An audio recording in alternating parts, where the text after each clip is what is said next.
What's up everyone and welcome back to the MMA Zone. Today, let's get started with Alex Pereira refuses to wait for Israel Adesanya. After Alex Pereira's recent win over Yuri Prochazka, the newly crowned champ used his time on the microphone to call for a trilogy fight with Israel Adesanya. While the last stylebender hasn't shown any indication that he's ready to return to the octagon quite yet, the fight was one that excited fans who felt as though the pair still have unfinished business. Now, however, it sounds as though Pereira is moving on from a potential trilogy fight with his longtime rival. Speaking through a translator at a recent Q&A in France hosted by Ares FC, Poatan gave his thoughts on the situation. "It doesn't matter to me. I called him out in the cage after the title win and I wanted to give him the chance, and I saw he was not giving me any respect for this. He was laughing about it and making some jokes. So for me, it doesn't matter anymore. I gave him the chance. If he comes up, nice. If he doesn't, it doesn't matter."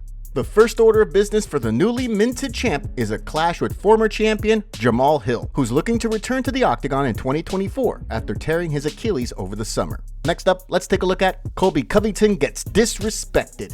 Colby Covington has continued to face significant criticism for his pre-fight comments in the wake of his lopsided UFC 296 loss. The sentiment among many members of the MMA community has been that Covington crossed the line when referencing Leon Edwards' late father. During a recent appearance on the Anik and Florian podcast, famed coach Ray Longo took aim at the former interim champ as well, ripping him for calling Stephen Wonderboy Thompson a pedophile.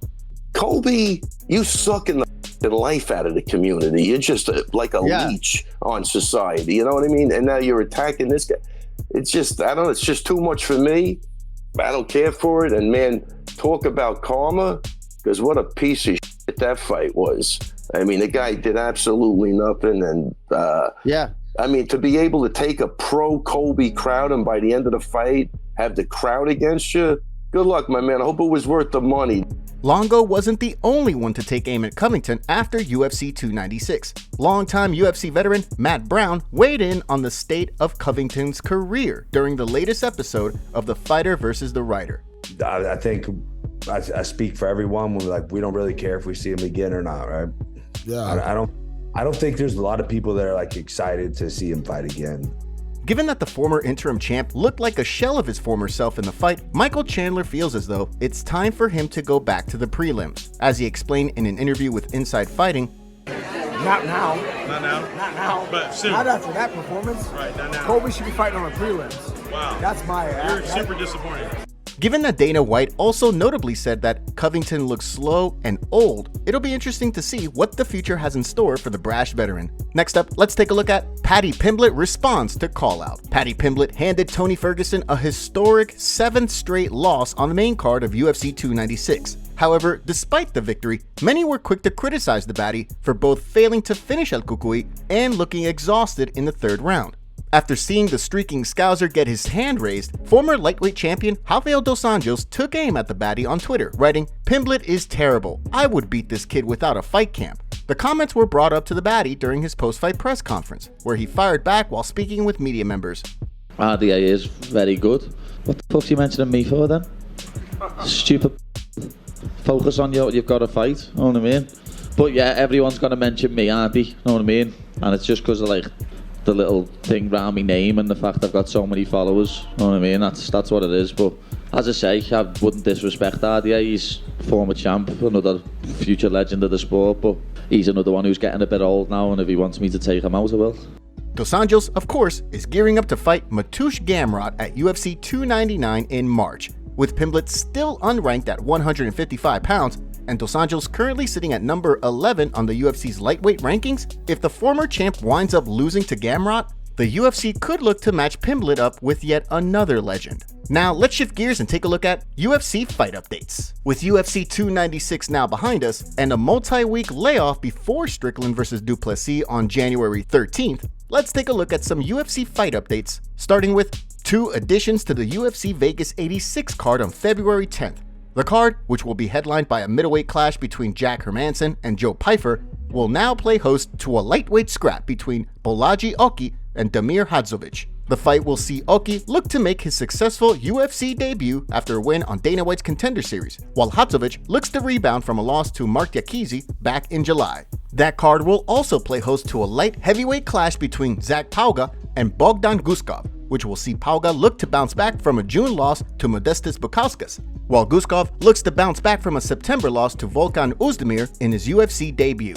The following weekend, on the UFC 298 pay-per-view card, Val Woodburn will fight Oban Elliott in a middleweight showdown, with Woodburn looking to bounce back from a loss to Bo Nickel, and Elliott looking to make a successful debut after Dana White's Contender Series victory back in August. That card will also play host to the recently reported bout between Rinya Nakamura and Brady Highstand, which will see Nakamura look to extend his unbeaten record after going 2-0 inside the octagon in 2023. On the flip side, Highstand will be looking to build on a 2-fight victory streak that most recently saw him pick up a TKO win back in April. With the new year right around the corner, expect plenty of fight updates to fill the void until UFC 297. Next, let's take a look at Dustin Poirier unsure of UFC future. After being brutally knocked out by Justin Gaethje over the summer, Dustin Poirier has indicated that he has no plans to retire, while also closing the door on a move to 170. In addition, he's also maintained that he plans to be selective with the fight he accepts. While speaking to MMA Junkie at the World MMA Awards red carpet event this past weekend, the Diamond spoke about the current state of his career and the uncertainty surrounding the future. Yeah, I'm in a weird spot. It's like my first time in this position in my whole career. You know, still at the top, but kind of like waiting for something big to happen up that I know. Like when they offered me I was kind of in the position before I took this last Gaethje fight, but when they called and said Gaethje, it got me nervous, it got me excited to fight. When I hear a name that does that to me, then I'll know. The speculation among the MMA community is that Poirier and Nate Diaz will finally share the octagon at UFC 300 after their UFC 230 scrap fell through. So far, however, the UFC brass has played their cards close to the vest in regards to the card. While Diaz is still a free agent, the Stockton superstar has long maintained that he will return to the UFC in the future. Next, let's take a look at Aljamain Sterling breaks silence on UFC's situation. Aljamain Sterling found himself in a sticky situation on Saturday night in Las Vegas that caught the attention of the MMA community. After arriving to the T-Mobile Arena, the former bantamweight champ learned that his tickets were pulled. Frustrated by the situation, Sterling took to social media, apologizing to fans who asked for pictures while explaining that his tickets were pulled for reasons unknown to him. While many blamed Dana White and the UFC CEO indicated at the post-fight press conference that Sterling's tickets were pre-arranged through a sponsor. During a recent video for his YouTube channel, the former champ refuted White's claim. I've never had tickets from a sponsor for any of the UFC fights. I always go through the same exact channels every single time. But this is the first time that that's actually happened. So that was weird.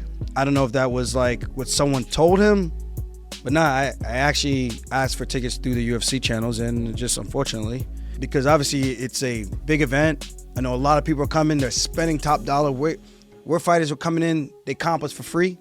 So for me, there really wasn't anything there, but I just wish either way, regardless, I think should have been informed a little bit earlier before.